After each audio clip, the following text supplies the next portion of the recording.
Sign this or I'll ruin your career. The words cracked through the conference room like a gunshot. My new boss, Nathan Cole, didn't just push the resignation letter toward me. He slammed it down, hard enough that the glass tabletop trembled. His fingers, long and rigid, pressed against the edge of the paper as if daring me to refuse. I stared at the typed words. Voluntary resignation, effective immediately. The walls of the sleek conference room seemed to shrink around me, the air thick with tension. Just outside the glass, employees passed by, oblivious. Nathan's voice dropped to a venomous whisper. Be smart, Lisa. You won't find work in this industry again if you cross me. I forced my face blank, even as a dozen memories hit me at once. Late nights perfecting reports he took credit for. Ideas stolen in boardrooms while he smirked like a king. And just last week, catching discrepancies in client invoices. Numbers that didn't make sense. Numbers that Nathan didn't want me looking at.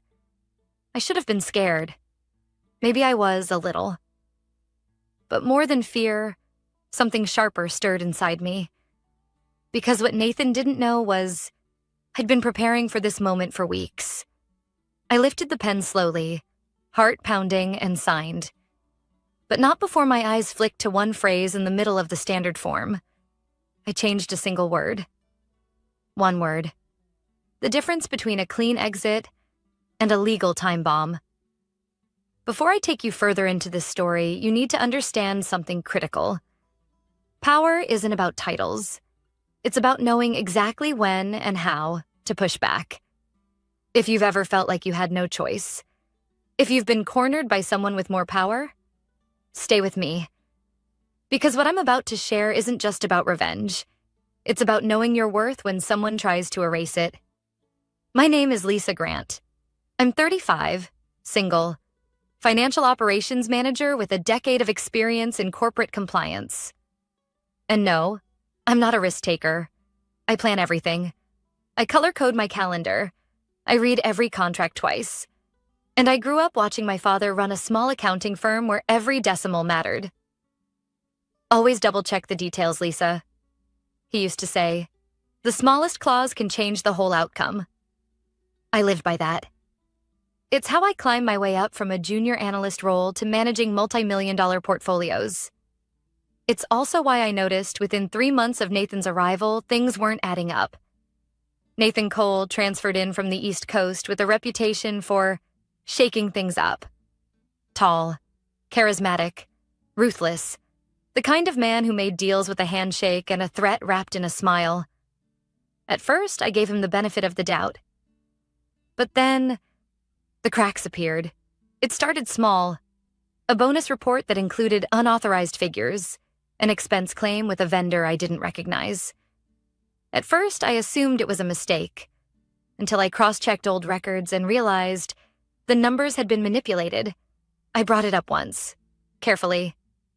These transfers don't align with our policy. I think we should flag them. Nathan didn't even look up from his laptop. Not your concern. Just process them. I didn't argue. I started documenting. Emails, screenshots, printed reports, every discrepancy, every shady approval. Because people like Nathan count on you being too scared or too compliant to stand your ground. Then came the performance review. After 8 years of exceeding expectations, suddenly I was labeled difficult, lacking team spirit. And I knew exactly where this was heading. He was setting me up to fail. The ultimatum came 2 weeks later. A surprise meeting. No agenda, no HR, just Nathan, the letter and the threat. I signed. With a word changed, with everything I needed in place. When Nathan snatched the paper from me, his grin said he thought he'd won. I stood, met his eyes, and said quietly, I'll have my copy. Please? His grin flickered. HR will follow up, he said, waving me off like I was nothing. I nodded, because tomorrow, HR would follow up. And Nathan Cole was about to learn what happens when you threaten someone who knows exactly how much power a single word can hold. I left the conference room without looking back. Nathan didn't even bother to watch me go. He was already typing on his phone, probably messaging HR to finalize my exit. I didn't slam the door. I didn't make a scene. That's not how you win. I walked calmly to my office, gathered my things into a single box, and placed a neatly labeled envelope on my desk. It contained everything I'd been collecting for the last 2 months. Records of altered transactions. Emails where Nathan ordered me to process without question. Copies of the expense reports with inflated vendor payments. Screenshots of system changes traced back to Nathan's login. And of course, a copy of the resignation letter I'd just signed, where I had crossed out voluntary and written in forced resignation under duress. It was legal language I'd learned from weeks of reading employment law cases after work. One phrase, enough to turn a resignation into a potential wrongful termination claim. I slipped the envelope into my bag and checked my phone. A single message blinked on the screen. "You did it?" It was from Harper, my friend in legal, the only person who knew everything. "Yes, I'm coming now," I replied. Harper worked in Beckman and Lee, our company's retained employment law firm. We'd met in a corporate workshop 3 years ago. Unlike most corporate attorneys, Harper had a soft spot for employees who got steamrolled by toxic management. She also happened to be the one who'd told me exactly what phrase to insert into that letter. I met her at a small cafe 2 blocks from the office. She took one look at me, her sharp blue eyes scanning my expression. "You kept calm?" I nodded. She gave a satisfied smile. "Good. That's half the battle. The next half is letting HR walk straight into their own trap." I handed her the envelope. She leafed through it without speaking, only raising an eyebrow at one point. "Vendor kickbacks?" "Looks like it," I said quietly. Same 2 vendors, over and over. Both started showing up after Nathan arrived. Harper set the documents down and met my eyes. "Lisa, you realize this isn't just a wrongful dismissal case. If this holds up, it's procurement fraud, corporate liability, potential federal investigation." I didn't blink. "That's why I've got copies and backups. And yes, timestamps on everything." She exhaled, nodding. "I'll forward this to their internal legal team in the morning, after HR processes your paperwork. Don't worry. The moment they realize what you've done, they'll go into panic mode." That word, panic, stuck with me. Because Nathan? He didn't panic. He made other people panic. At least, that's what he thought.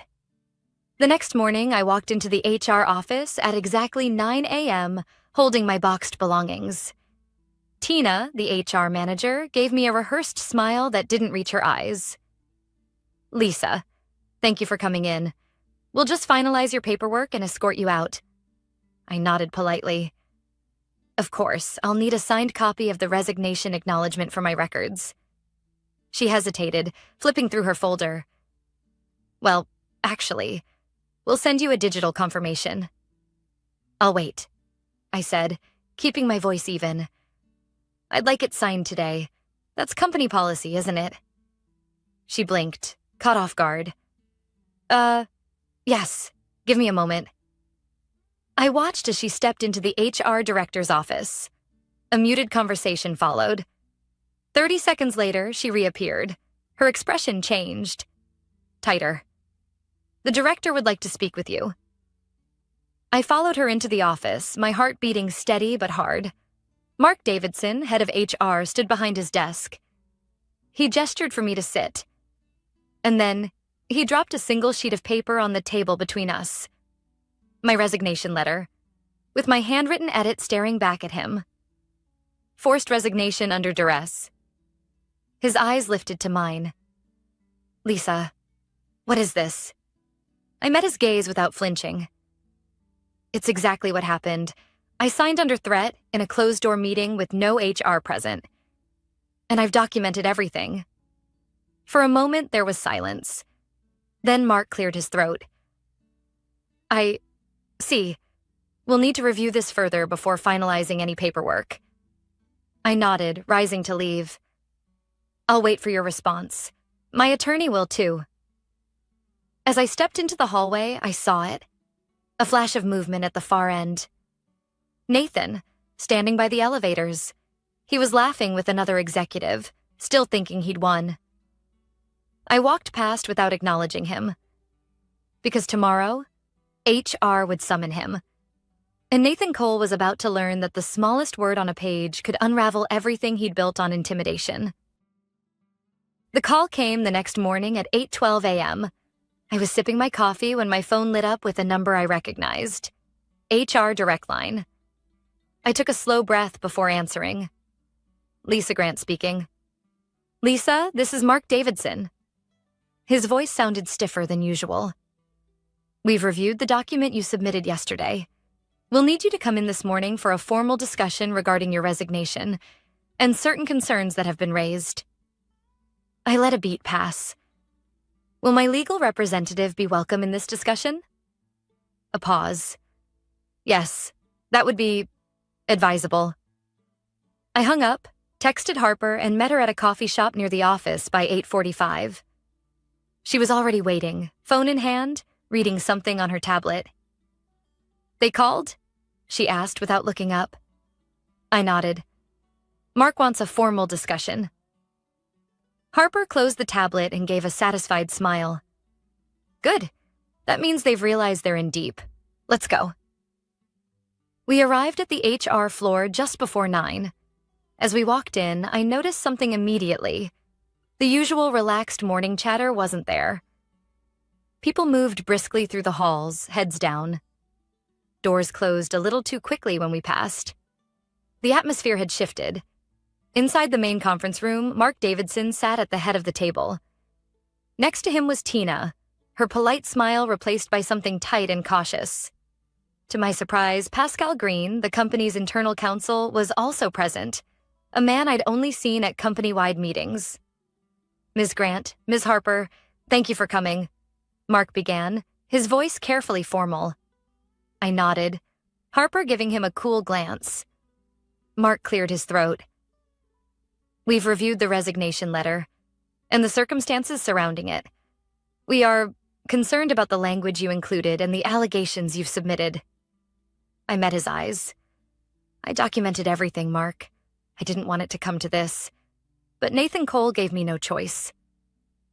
He shifted uncomfortably. We've also begun an internal review of the financial discrepancies you highlighted in your supporting documents. Pascal interjected. If these discrepancies are accurate, and preliminary checks suggest they may be, this situation extends beyond employment law. There could be significant compliance violations and potential legal exposure for the company. Harper leaned forward slightly. I'm glad you recognize the seriousness. My client's priority is ensuring accountability. We expect the company to take immediate steps to address this, starting with the actions of Mr. Cole. Mark nodded, his jaw tight. Mr. Cole has been called in for a meeting later this morning. I felt my heart give a single, quiet thud. It was happening. Has he been informed of the financial review? Harper asked. Mark shook his head. Not yet. We want to hear his explanation before we take further steps. Pascal added, but rest assured, this will be handled thoroughly. I leaned back slightly, keeping my expression calm. I hope so, because I'm prepared to escalate this externally if necessary. Mark gave a shallow nod. Understood. An hour later, I was back at my desk, or rather at the spare workstation they'd assigned me near the compliance team. I was organizing my files when I saw him. Nathan, striding across the floor, flanked by Tina and Mark. He looked irritated, not nervous, not yet. His jaw set, his eyes sharp as always. To him, this was just another performance review. Another little fire he'd charm or threaten his way out of. But I noticed something different. People weren't smiling at him this morning. No greetings, no casual waves. They looked away. Nathan didn't seem to notice. They disappeared into the glass conference room at the end of the hall. Harper, who'd stayed close by, came to stand beside me. He doesn't know yet, she murmured. I nodded. He will. I watched through the glass wall as Mark slid a folder across the table. Nathan picked it up, glanced at it, and his expression shifted. The slight smirk faltered. His hand holding the paper stilled. He said something. I couldn't hear it, but Mark shook his head. Pascal leaned in, pointing to a document inside the folder. Nathan's shoulders straightened, defensive now. His mouth tightened. Harper whispered, "And there it is." A beat later, Nathan's eyes lifted and locked on me through the glass. For the first time since he'd arrived at the company, I saw it. Not irritation, not arrogance, fear. And in that exact moment, I knew. Nathan Cole's grip on this company, and on my career, had just slipped. For a man like Nathan Cole, fear wasn't a familiar feeling. He thrived on control, on making people scramble to please him. But in that glass-walled conference room, with 3 senior executives staring him down, his composure cracked. I watched as Mark spoke, his hands folded calmly on the table. Nathan leaned back in his chair, arms crossed, a defensive posture if I'd ever seen one. Every few seconds, his eyes darted toward Pascal, the company's counsel. From my vantage point, I couldn't hear the words, but body language tells stories louder than voices ever could. The smirk was gone. The arrogance had shifted into tightly restrained frustration. His eyes flicked toward the hallway, toward me. Once, then again. He knew. He knew I was the reason he was sitting in that chair. I stayed at my workstation, reviewing files I'd already read 3 times, waiting. I didn't need to be in the room. The facts were already speaking for me. By noon, Harper and I were called back into HR. Nathan wasn't there. But the tension in the air felt electric. Mark folded his hands on the table, his expression unreadable. "We've placed Mr. Cole on administrative leave, effective immediately, pending a full investigation." I met his eyes. "And what exactly does that mean?" Pascal answered before Mark could. "It means he's been relieved of all duties, his access revoked, and instructed not to contact any employees. Standard protocol while we investigate both the hostile work environment claims and the financial discrepancies." Harper nodded slightly. "That's a start." Mark exhaled. "We're also bringing in an independent auditing firm to review the vendor transactions." I felt a small knot in my chest loosen. Not relief, not yet, but something closer to validation. "We'll cooperate fully," I said, keeping my tone even. "I assume the investigation will include interviews with other employees?" Pascal gave a curt nod. "Yes, we've already had 2 staff members come forward this morning regarding similar experiences with Mr. Cole." Harper gave me a glance, her expression quietly approving. This wasn't just about me anymore. It never had been. That afternoon, I returned to my desk, half expecting whispers or stares. Instead, something unexpected happened. One by one, colleagues stopped by my workstation. No grand gestures, no confessions, just small comments. "Good on you, Lisa. If you ever need backup." Wish I'd said something sooner. Even Theo, a junior analyst who'd always kept his head down, dropped off a coffee and whispered, "Thanks for standing up." He used to talk to me like I was dirt. It hit me harder than I expected. For months, I'd felt isolated, like I was imagining the patterns. But now, they saw it too. Nathan's control hadn't just cracked. It had shattered. By Friday, rumors swirled like wildfire. Word spread that Nathan had been escorted from the building after trying to access restricted files. An emergency audit team set up shop on the 10th floor. Vendor contracts Nathan had pushed through were frozen for review. And more employees started speaking up, both men and women. Stories surfaced of manipulated project reports, inappropriate comments, threatened careers. Each testimony chipped away at the wall Nathan had built around himself. I spent the next week in back-to-back interviews with auditors, compliance officers, and HR representatives. I told the truth. Every detail. No exaggeration, no assumptions. Just facts. Every piece of evidence I documented matched. Every timeline aligned. And the deeper they dug, the worse it looked for Nathan. Late Friday evening, as I packed up my laptop, I got a message. Harper. Preliminary findings. Nathan's facing potential charges. You good? I stared at the screen for a long moment. I wasn't sure what I felt. Pride? Satisfaction? Maybe, but mostly a quiet sense of rightness. I typed back. I'm good. Thank you. She replied a second later. Number thank you. You didn't just protect yourself. You changed something bigger. I stared out the office window, watching the city lights flicker in the dusk. Harper was right. This wasn't about revenge. It was about refusing to be another silent casualty. Nathan Cole had underestimated one simple truth.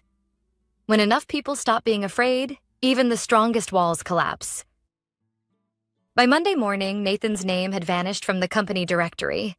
His office, once a fortress of closed-door meetings and whispered threats, stood empty. The blinds were drawn, the nameplate removed. No announcement had been made. But in corporate environments, silence speaks volumes. People pretended not to notice. But they noticed. I returned to my new workstation in the compliance wing, still technically in limbo. HR hadn't formalized my reinstatement yet, pending investigation outcome.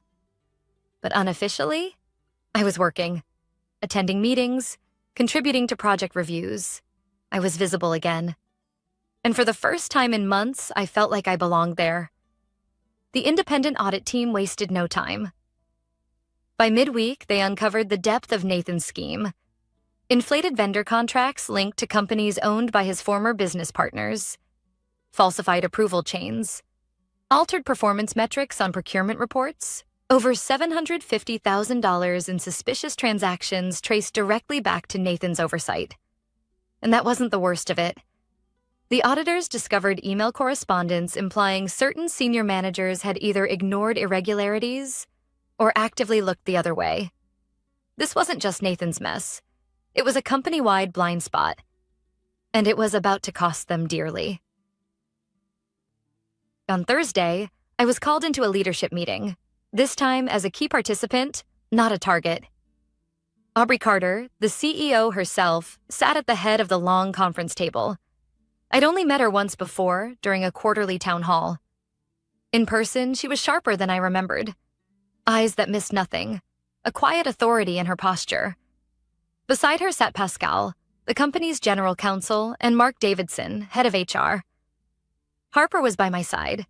Aubrey spoke first. Lisa, thank you for joining us. We've reviewed the findings of both the internal investigation and the independent audit. She folded her hands. Your documentation was not only accurate, it was critical in uncovering systemic failures within our procurement oversight. I stayed silent, letting her continue.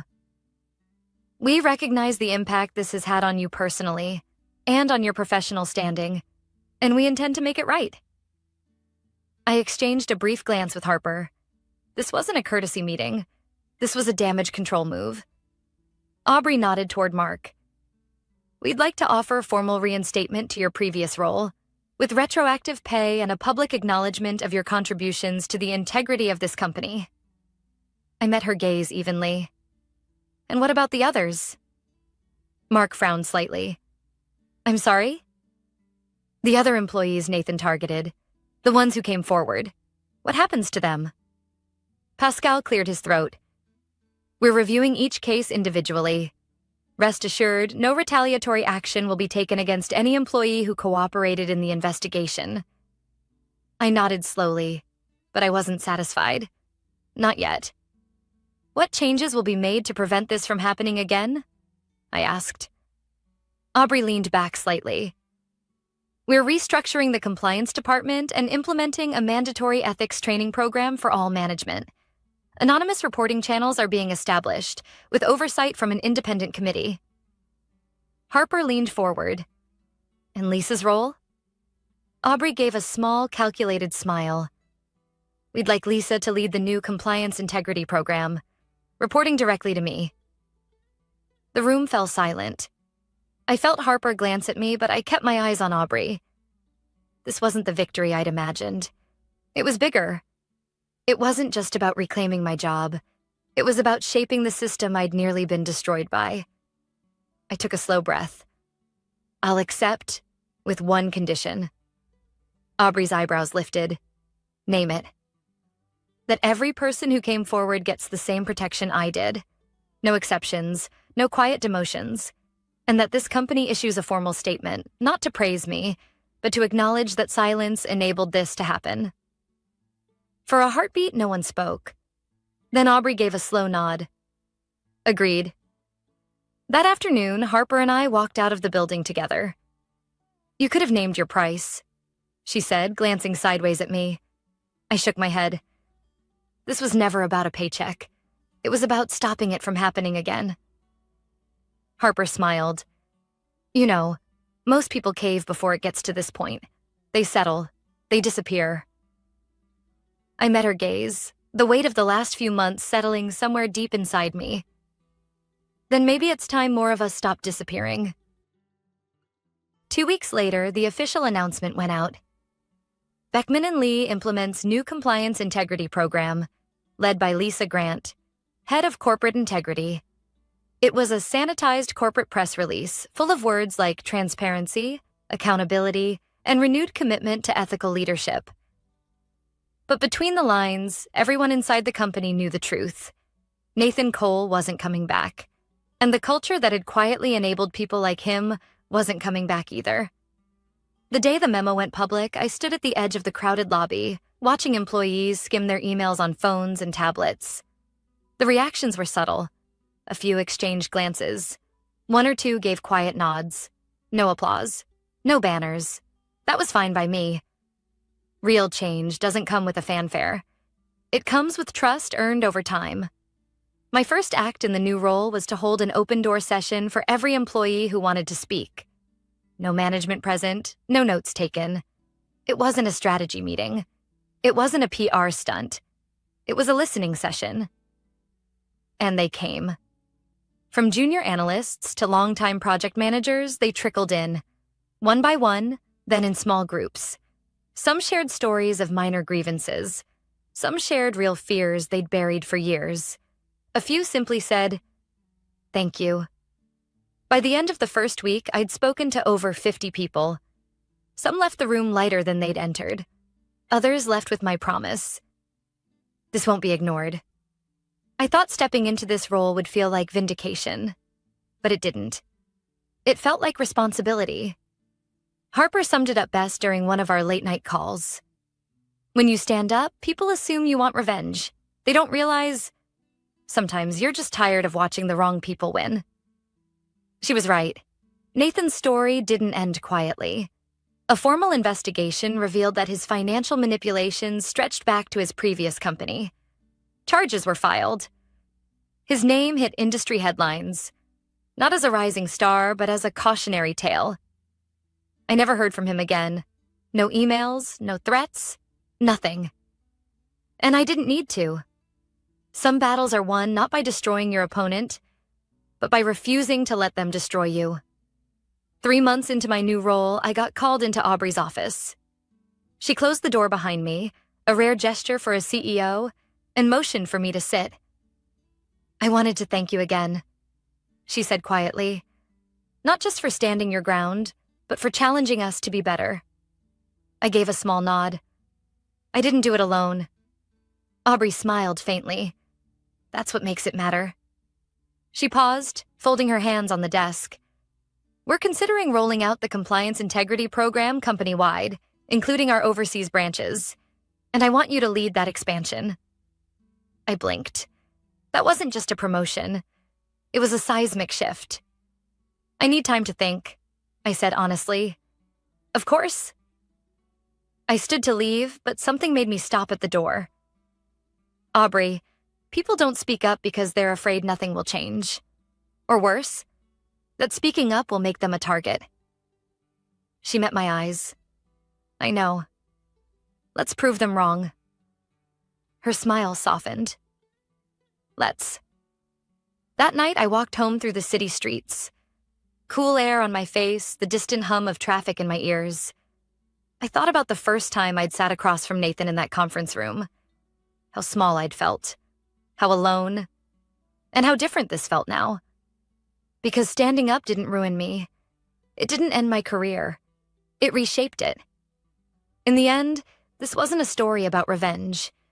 It was about reclaiming the space people tried to push me out of. It was about showing others that silence isn't the only option.